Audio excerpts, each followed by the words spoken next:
Hello everyone, welcome to my channel. कैसे हैं आप सब? उम्मीद है आप सब बहुत अच्छे होंगे। इसके पहले मैंने आपको सेल का फर्स्ट पार्ट से रिलेटेड जितने भी एमसीक्यू थे उसको मैंने कराया था। आज हम पार्ट 2 करेंगे। तो आज का पहला क्वेश्चन है, केंद्रक किसका नियंत्रण केंद्र है? तो केंद्रक किसका नियंत्रण केंद्रक है? साइटोप्लाज्म का, कोशिका का, माइटोकॉन्ड्रिया का या डीएनए का? तो किसका होगा? कोशिका का, क्योंकि देखिए कोशिका के ही अंदर साइटोप्लाज्म आएंगे, माइटोकॉन्ड्रिया आएगा, डीएनए आएगा, जो भी आएगा उन सबों का नियंत्रण केंद्र कौन है?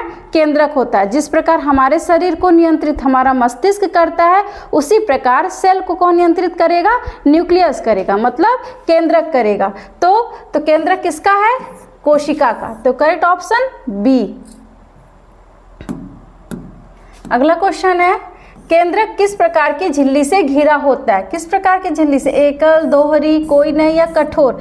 तो कैसा पाया जाता है? दोहरी झिल्ली, मतलब डबल मेम्ब्रेन आपको केंद्रक में दिखाई देंगे। ये न्यूक्लियस है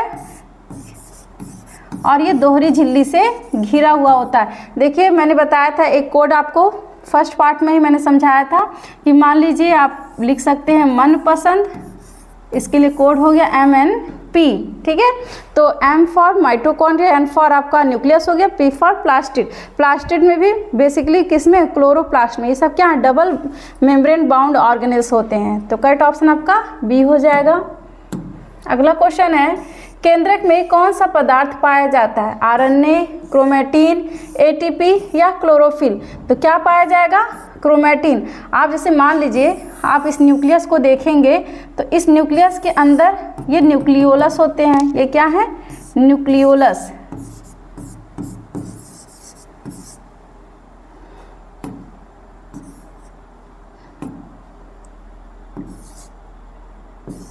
और इसी न्यूक्लियोलस के यहाँ पे किनारे किनारे पे आपको थ्रेड लाइक स्ट्रक्चर दिखाई देंगे, जिसको हम क्या बोलते हैं? क्रोमेटिन। तो क्या दिखाई देते हैं? क्रोमेटिन। तो करेक्ट ऑप्शन आपका क्या हो जाएगा? बी। अगला क्वेश्चन है, न्यूक्लियोलस का कार्य क्या है? तो जो ये न्यूक्लियस होता है, इस न्यूक्लियस में जो आपको ये न्यूक्लियोलस दिखाई दे रहा है, ये न्यूक्लियोलस क्या करता है? यही न्यूक्लियोलस जो होता है, न्यूक्लियोलस ये क्या करेगा? राइबोसोम का निर्माण करता है, ठीक है। तो क्या ऑप्शन है? डीएनए बनाना, राइबोसोम बनाना, ऊर्जा बनाना या झिल्ली बनाना? तो ये क्या करेगा? राइबोसोम बनाएगा। कौन बनाएगा? न्यूक्लियस के अंदर जो न्यूक्लियोलस प्रेजेंट है वही क्या बनाएगा? राइबोसोम बनाएगा। नाभिक किस कोशिकांग में होता है? तो किसमें होगा? माइटोकॉन्ड्रिया, केंद्रक, राइबोसोम या लाइसोसोम? तो किसमें? केंद्रक, ठीक है। नाभिक मतलब न्यूक्लियोलस की बात कर रहा है, तो आप जान ही रहिए न्यूक्लियस है, न्यूक्लियस के अंदर न्यूक्लियोलस आपको दिखाई देंगे। तो करेक्ट ऑप्शन क्या हो जाएगा? बी। अगला क्वेश्चन है, केंद्रक किस प्रकार की कोशिकाओं में पाया जाता है? अब केंद्रक की बात करें, किस प्रकार की कोशिकाओं में पाया जाएगा? तो मैंने फर्स्ट वीडियो में समझाया था कि जो प्रोकैरियोट्स होते हैं उसमें न्यूक्लियस नहीं पाए जाते हैं, मतलब पूरे तरह अस्पष्ट होते हैं, इसलिए उनको क्या नाम देते हैं? न्यूक्लियोइड बोलते हैं। लेकिन आपको प्रोकैरियोट्स में वेल डेवलप दिखाई देंगे। तो ये पूछ रहा है किस प्रकार की कोशिकाओं में पाया जाता है? तो प्रोकैरियोट्स में नहीं पाया जाएगा, यूकैरियोटिक सेल में पाया जाएगा। तो करेक्ट ऑप्शन आपका क्या हो जाएगा? बी। वायरस तो आप जान रहे ए सेलुलर है, सभी में तो होगा नहीं। तो करेक्ट ऑप्शन बी। अगला क्वेश्चन है, केंद्रक का द्रव भाग क्या कहलाता है? मतलब केंद्रक में आप देखेंगे एक लिक्विड पाया जाता है, जैसे सेल में आपको साइटोप्लाज्म दिखाई देते हैं, ठीक है। ये सेल है आपका और ये क्या है? साइटोप्लाज्म है, साइटोप्लाज्म है, ठीक है। अब इसी साइटोप्लाज्म में बीच में आपको दिखाई देता है न्यूक्लियस। ये क्या है? न्यूक्लियस है। और इस न्यूक्लियस में आपको कुछ लिक्विड दिखाई देंगे यहाँ पर। इसको क्या नाम देंगे? तो इसको नाम देंगे न्यूक्लियोप्लाज्म। न्यूक्लियोप्लाज्म, ठीक है। देखिए सेल में पूछेगा, सेल के द्रव को पूछेगा तो साइटोप्लाज्म, लेकिन न्यूक्लियस के द्रव को पूछेगा तो न्यूक्लियोप्लाज्म। तो करेक्ट ऑप्शन क्या हो जाएगा? सी। अगला क्वेश्चन है, केंद्रक में आनुवांशिक पदार्थ कौन है? कौन होगा? RNA, ATP, DNA, chlorophyll. तो क्या होगा? डीएनए। देखिए आरएनए भी होता है, यहाँ पे डीएनए ऑब्लिक आरएनए होना चाहिए था। ठीक है, तो करेक्ट ऑप्शन क्या हो जाएगा? सी। क्योंकि कुछ आप देखें, जैसे मान लीजिए टीएमवी में देखेंगे तो वहाँ पर अगर आप देखेंगे तो जो न्यूक्लियस जो जेनेटिक मटेरियल क्या होता है वहाँ पे आरएनए होगा। बहुत सारे प्लांट में और कई जगह आप देखेंगे तो जेनेटिक मटेरियल आपको आरएनए दिखाई देगा, कहीं कहीं आपको जेनेटिक मटेरियल डीएनए भी दिखाई देगा। क्रोमोसोम किसमें पाए जाते हैं? किसमें पाए जाएंगे? माइटोकॉन्ड्रिया, केंद्रक, साइटोप्लाज्म या लाइसोसोम। अब देखिए जो क्रोमोसोम होते हैं, ठीक है, वो कहाँ आपको दिखाई देंगे? बेसिकली केंद्रक में, क्योंकि क्रोमोसोम क्या है? एक प्रकार के क्रोमैटिन ही तो हैं, और क्रोमैटिन आपको कहाँ दिखाई देता है? न्यूक्लियस में। तो करेक्ट ऑप्शन क्या हो जाएगा? बी। अगला क्वेश्चन है, केंद्रक कोशिका को कैसे नियंत्रित करता है? ऊर्जा देकर, झिल्ली बनाकर या आनुवांशिक निर्देश देकर? क्या करेगा? आनुवांशिक निर्देश देकर ही उसको नियंत्रित करता है। माइटोकॉन्ड्रिया को क्या कहा जाता है? कोशिका का दिमाग, ऊर्जा घर, अपशिष्ट केंद्र या संरचना इकाई? तो क्या बोलेंगे? ऊर्जा घर, power house of the cell. कोशिका का ऊर्जा गृह बोलते हैं, क्योंकि यहाँ पे जो ऊर्जा होती है वो एटीपी के रूप में पाई जाती है। एटीपी जो आपका माइटोकॉन्ड्रिया में इनर मेम्ब्रेन जहाँ जिसको हम क्या बोलते हैं? क्रिस्टी, इसी क्रिस्टी पे ही आपको एटीपी दिखाई देता है, मतलब एटीपी के रूप में एनर्जी आपको प्रोवाइड होगा। तो करेक्ट ऑप्शन क्या हो जाएगा? बी। माइटोकॉन्ड्रिया का मुख्य कार्य क्या है? डीएनए बनाना, प्रोटीन बनाना, ऊर्जा उत्पादन या झिल्ली बनाना? तो क्या करेगा? ऊर्जा उत्पादन। कहाँ पे होगा? जैसे मान लीजिए माइटोकॉन्ड्रिया हो गई, तो आप जो इसकी संरचना देखेंगे तो यहीं पर जो ये इनर लेयर है, इनर मेम्ब्रेन, इसी में आपको क्रिस्टी दिखाई देती है। इसी को हम क्या बोलते हैं? क्रिस्टी बोलते हैं। ठीक है, और इसी क्रिस्टी से ही क्या होता है? एटीपी के रूप में ऊर्जा पाई जाती है। ये क्या है? एक प्रकार की ऊर्जा है। एटीपी का पूरा नाम क्या होता है? Adenosine triphosphate. कभी कभी नाम आ जाता है फुल फॉर्म, तो याद रखिएगा क्या बोलते हैं? Adenosine T for triphosphate.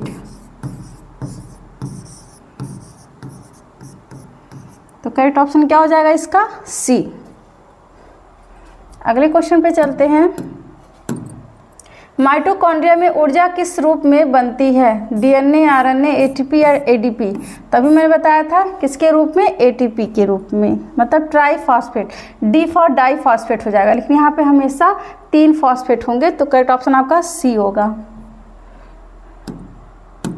अगला क्वेश्चन है, माइटोकॉन्ड्रिया की झिल्ली कैसी होती है? तो कोड आपको याद आ रहा है, मतलब माइटोकॉन्ड्रिया कैसी है? दोहरी झिल्ली। तो करेक्ट ऑप्शन क्या हो जाएगा? बी। इसको मतलब मनपसंद को छोड़ के सभी के सभी सिंगल मेम्ब्रेन होते हैं। माइटोकॉन्ड्रिया की आंतरिक झिल्ली पर क्या होता है? तो आंतरिक झिल्ली पर क्या दिखाई देंगे? क्लोरोफिल, राइबोसोम, एंजाइम या आरएनए? तो माइटोकॉन्ड्रिया की जो आंतरिक झिल्ली, मतलब एक क्रिस्टी की बात कर रहा है, और इसी क्रिस्टी पे क्या आपको दिखाई देते हैं? कुछ एंजाइम दिखाई देते हैं जो एटीपी के फॉर्मेशन में क्या करते हैं? उसकी सहायता करते हैं। तो करेक्ट ऑप्शन क्या हो जाएगा? सी। नेक्स्ट है, माइटोकॉन्ड्रिया किस प्रकार की कोशिकाओं में होता है? केवल पादप कोशिका में, केवल पशु कोशिका में, सभी यूकैरियोटिक कोशिकाओं में या प्रोकैरियोट्स में? तो आप ये जान रहे हैं सभी यूकैरियोटिक कोशिकाओं में आपको माइटोकॉन्ड्रिया दिखाई देगा। अगला क्वेश्चन है, एटीपी का पूरा नाम बताइए। Adenosine triphosphate, active triphosphate, acid tripoly या एडिनिन पॉली? तो क्या होगा? एडिनोसिन ट्राइफॉस्फेट एटीपी का क्या होता है? पूरा नाम होता है।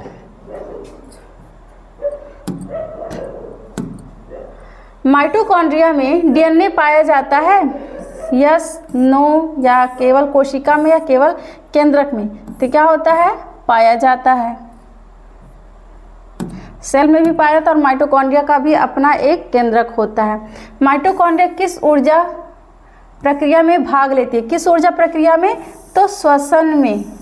तो देखिए जो श्वसन होते हैं वो दो तरह के होते हैं। तो आप माइटोकॉन्ड्रिया में देखेंगे जब वायवीय श्वसन होगा, मतलब एयरोबिक रिस्पिरेशन के दौरान आप देखेंगे, एयरोबिक रिस्पिरेशन मतलब वायवीय श्वसन के दौरान आप देखेंगे यहाँ पर 36 या 38 एटीपी आपको दिखाई देगा। मतलब 36 या 38 एटीपी बनते हैं कब? एयरोबिक रिस्पिरेशन के दौरान। एयरोबिक मतलब प्रेजेंस ऑफ ऑक्सीजन, ऐसा रिस्पिरेशन जहाँ पर ऑक्सीजन की उपस्थिति होगी। और यहीं पर अगर आप एनएयरोबिक रिस्पिरेशन में देखेंगे तो उसके दौरान कितना एटीपी का निर्माण होता है? तो उसके दौरान आप देखेंगे 2 एटीपी का निर्माण होता है। तो इसमें क्या करेगा? ये श्वसन के ही रूप में क्या होगा? ऊर्जा में भाग लेता है। तो करेक्ट ऑप्शन क्या हो जाएगा? सी। अगला क्वेश्चन है द्रव्य जालिका का कार्य क्या है? द्रव्य मतलब एंडोप्लाज्मिक रेटिकुलम की बात कर रहा है। तो एंडोप्लाज्मिक रेटिकुलम का क्या कार्य है? ऊर्जा निर्माण, पदार्थों का परिवहन, प्रकाश संश्लेषण या डीएनए निर्माण। तो बेसिकली क्या करेगा? पदार्थों का परिवहन। वैसे इसका ये गोल्जी बॉडी का काम है, ये क्या करेगा? प्रोटीन और लिपिड का सिंथेसिस करेगा। ठीक है, तो करेक्ट ऑप्शन क्या हो जाएगा? बी। इस ऑप्शन के अकॉर्डिंग बी होगा सही। द्रव्य जालिका कितने प्रकार की होती है? मतलब एंडोप्लाज्मिक रेटिकुलम कितने प्रकार की होती है? तो 2 प्रकार की। एक होती है रफ और एक होती है स्मूथ। रफ में क्या होगा? राइबोसोम प्रेजेंट होगा, मतलब उपस्थित होगा, और इसमें राइबोसोम अनुपस्थित होगा, यानी कि एब्सेंट होगा। तो इसीलिए क्या करेंगे? प्रोटीन सिंथेसिस करते हैं, क्योंकि इसमें राइबोसोम पाया जाता है। ठीक है, तो ये प्रोटीन सिंथेसिस करेंगे और ये लिपिड का सिंथेसिस करेंगे। इतनी बातें जरूर याद रखिएगा। तो करेक्ट ऑप्शन क्या हो जाएगा? बी। 2 टाइप्स के एंडोप्लाज्मिक रेटिकुलम पाए जाते हैं। अगला क्वेश्चन है रफ एंडोप्लाज्मिक रेटिकुलम की विशेषता क्या है? झिल्ली रहित, राइबोसोम लगे होते हैं, या एटीपी बनाता है, या कोई कार्य नहीं है। तो क्या करेगा? राइबोसोम लगे रहते हैं रफ एंडोप्लाज्मिक रेटिकुलम से। ठीक है, अगला क्वेश्चन है स्मूथ एंडोप्लाज्मिक रेटिकुलम कार्य में भाग लेता है। किस कार्य में भाग लेगा? प्रोटीन निर्माण में। ये तो क्या होगा? ये रफ एंडोप्लाज्मिक रेटिकुलम का काम है लिपिड संश्लेषण। तो करेक्ट ऑप्शन क्या हो जाएगा? बी। अगला क्वेश्चन है रफ एंडोप्लाज्मिक रेटिकुलम का मुख्य कार्य क्या है? रन्ने बनाना, ऊर्जा उत्पादन, प्रोटीन संश्लेषण या वसा तोड़ना। तो क्या करेगा? प्रोटीन संश्लेषण, क्योंकि ऊर्जा का उत्पादन माइटोकॉन्ड्रिया के द्वारा होगा। द्रव्य जालिका कहाँ स्थित होती है? तो द्रव्य जालिका कहाँ स्थित होती है? बताइए, कहाँ स्थित होती है? इसको हम क्या बोलते हैं? न्यूक्लियस। और इसी न्यूक्लियस के किनारे न्यूक्लियर एनवेलप पाए जाते हैं। ठीक है, क्या पाए जाएंगे? Nuclear envelope. ठीक, और इसी न्यूक्लियर एनवेलप से आपको एंडोप्लाज्मिक रेटिकुलम अटैच हुए दिखाई देते हैं। ठीक है, इतनी बात समझ में आई? तो कहाँ पे होंगे? कोशिका झिल्ली के बाहर, साइटोप्लाज्म केंद्रक के अंदर, या माइटोकॉन्ड्रिया के बाहर। तो कहाँ होते हैं? साइटोप्लाज्म में, क्योंकि यहाँ पे क्या है? साइटोप्लाज्म है, और इसी साइटोप्लाज्म में ही ये किससे अटैच होके? इसी न्यूक्लियस से अटैच होकर, मतलब न्यूक्लियर एनवेलप से अटैच होके दिखाई देते हैं। अगला क्वेश्चन है स्मूथ एंडोप्लाज्मिक रेटिकुलम का एक कार्य है प्रोटीन बनाना, हानिकारक पदार्थों का निष्क्रिय करना, ऊर्जा देना या डीएनए बदलना। तो क्या करेगा? हानिकारक जितने भी पदार्थ है, क्योंकि जो स्मूथ एंडोप्लाज्मिक रेटिकुलम है लिपिड के सिंथेसिस के साथ साथ वो क्या करता है? डिटॉक्सिफिकेशन का भी कार्य करता है। तो करेक्ट ऑप्शन क्या हो जाएगा? बी। अगला क्वेश्चन है एंडोप्लाज्मिक रेटिकुलम किससे जुड़ा होता है? किससे जुड़ा होगा? अभी मैंने पिछली बार ही बताया था कि न्यूक्लियर एनवेलप से ही एंडोप्लाज्मिक रेटिकुलम क्या होते हैं? जुड़े होते हैं। तो क्या हो जाएगा करेक्ट ऑप्शन आपका सी, केंद्रक झिल्ली मतलब न्यूक्लियर मेम्ब्रेन। अगला क्वेश्चन है कौन सा एंडोप्लाज्मिक रेटिकुलम राइबोसोम रहित होता है, मतलब राइबोसोम अनुपस्थित होंगे, तो अनुपस्थित होंगे तो किस प्रकार का होगा, smooth endoplasmic reticulum. Correct option B. द्रव्य जालिका किसमें नहीं पाया जाता है, किसमें नहीं पाया जाएगा, यूकैरियोटिक कोशिका में, प्रोकैरियोटिक कोशिका में, पादप कोशिका में या पशु कोशिका में। तो किसमें नहीं पाया जाएगा, प्रोकैरियोटिक कोशिका में। गोल्गी निकाय का कार्य है आरएनए बनाना, पैकेजिंग और वितरण, डीएनए निर्माण या कोशिका विभाजन। क्या करेगा, पैकेजिंग और वितरण का काम करता है। गोल्गी निकाय को किसने खोजा, Robert Hooke, Camillo Golgi, Schleiden या वाटसन। तो किसने खोजा था, कैमिलो गोल्जी। इन्हीं के नाम पे ही गोल्जी बॉडी नाम पड़ा था। गोल्जी बॉडी किस प्रकार की झिल्ली से बनी होती है, डीएनए, फ्लैट झिल्ली नुमा युक्त थैली या गोल थैले या वेसिकल। तो क्या होते हैं, फ्लैट झिल्ली युक्त थैली होती है और इसी को क्या बोलते हैं, सिस्टर्नी। तो नाम याद रखिएगा, देखिए गोल्जी बॉडी में नाम आते हैं सिस्टर्नी, और वहीं पे अगर आप देखेंगे किसमें, माइटोकॉन्ड्रिया में आता है क्रिस्टी।